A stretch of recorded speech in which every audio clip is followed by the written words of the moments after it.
बिहार में अब मेयर और डिप्टी मेयर का चुनाव जनता करेगी।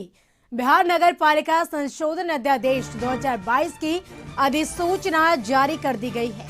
बिहार नगर पालिका कानून में 15 वर्षों के बाद संशोधन किया गया है और इसका असर बिहार के सभी 19 नगर निगम समेत 263 नगर निकायों पर पड़ेगा। इस साल अप्रैल मई में शहरी निकायों में चुनाव संभावित है और अभी तक नगर निगम में मेयर, डिप्टी मेयर, जबकि नगर परिषद और नगर पंचायतों में मुख्य पार्षद और उप मुख्य पार्षद का चुनाव अप्रत्यक्ष रूप से होता था। नगर निकाय के पार्षद बहुमत के आधार पर मेयर व डिप्टी मेयर और मुख्य पार्षद, उप मुख्य पार्षद का चुनाव करते थे, लेकिन कानून में संशोधन के बाद अब मतदान के दौरान आम जनता ही अपने शहरी निकायों के प्रमुख का चुनाव कर सकेगी।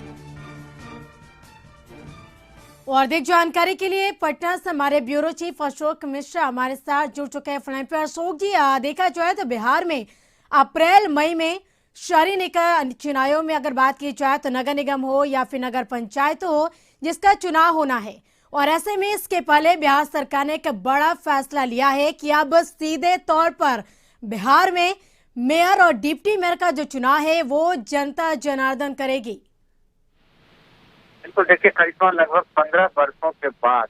राज्य सरकार ने यह फैसला लिया है और राज्य मंत्रिमंडल ने इस संबंध में नगर पालिका संशोधन अध्यादेश 2022 लाया, जिस पर राज्यपाल ने भी अपनी सहमति दे दी है और नगर विकास विभाग ने इस संबंध में नोटिफिकेशन भी जारी कर दिया गया है जी। इसके तहत बिहार नगर पालिका कानून में संशोधन किया गया है और उसके तहत अब वार्ड पार्षद नहीं, जनता मेयर और डिप्टी मेयर का करेगी चुनाव। तो एक तरह से कहिए कि अब आम जनता को ही मेयर और उप मेयर चुनने का अधिकार हो गया है और एक तरह से कहिए अब पूरी तरह से यह जो अधिकार वो जीते हुए वार्ड पार्षदों के पास था वो अब समाप्त हो गया। तो इस संशोधन के द्वारा एक तरह से कह सकते हैं कि राज्य सरकार ने एक बहुत बड़ा फैसला लिया है और इसके तहत अब जो नगर निकाय क्षेत्र में लगभग 263 नगर निकाय है समूचे बिहार में, तो उस नगर निकाय क्षेत्र से आने वाले मतदाता अब सीधे मेयर का चुनाव करेंगे, डिप्टी मेयर का चुनाव करेंगे और बीच में अगर किसी कारणवश मेयर या उप मेयर की मृत्यु भी हो जाती है तो इस परिस्थिति में फिर से उनका ही चुनाव होगा। यानी कि जिस तरह से विधानसभा के सदस्यों का चुनाव होता है, किस तरह से उनका भी चुनाव होगा। दूसरी बात होगी कि जो जब नए फिर मेयर चुने जाएंगे तो जो अस्थायी समिति होती है, नगर निगम की अस्थायी सशक्त समिति होती है, तो उस समिति का भी फिर से सदस्यों का मनोनयन महापौर और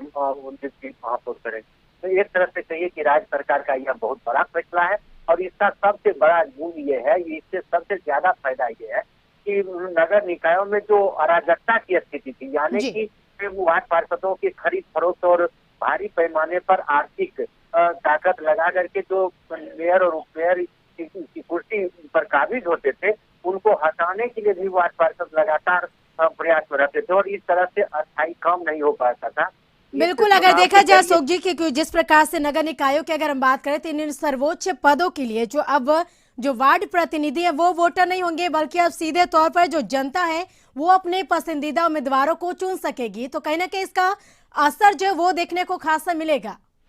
बिल्कुल बिल्कुल बिल्कुल, अब देखिए जनता सीधे चुनेगी। ऐसी परिस्थिति में जो जनता के बीच से चुन करके मेयर या उप मेयर आएंगे तो वो 5 साल के लिए जो उनका कार्यकाल है उस समय तक, जब तक किसी कारण से उनकी मृत्यु नहीं हो जाती या कोई ऐसा बड़ा कारण नहीं हो जाता, यानी कि कोई बड़े घोटाले या कुछ इस तरह के उन पर आरोप नहीं लग जाते, तो ऐसी परिस्थिति में आप कह सकते हैं कि वो अस्थायी रहेंगे और इसका दूरगामी असर पड़ेगा। खास करके मेयर की कुर्सी पर जो खतरे की तलवार हर समय लटकती रहती थी या मेयर बनाने में जो पैसों का बड़ा खेल होता था, उस पर भी एक तरह से विराम लग जाएगा और नगर निकायों का जो विकास का जो काम है वो आबाद गति से चलेगा। इसमें अधिकारियों का जो हस्तक्षेप था वो हस्तक्षेप में भी कमी आएगी और जो जनप्रतिनिधि है क्योंकि 5 वर्षों के लिए चुने जाएंगे तो ऐसी परिस्थिति में उनके अपने कार्यकाल के दौरान वो बेहतर काम कर सकते। बिल्कुल, तो एक खास असर देखने को मिलेगा। चलिए अशोक जी, तमाम बातचीत करने के लिए आपका शुक्रिया।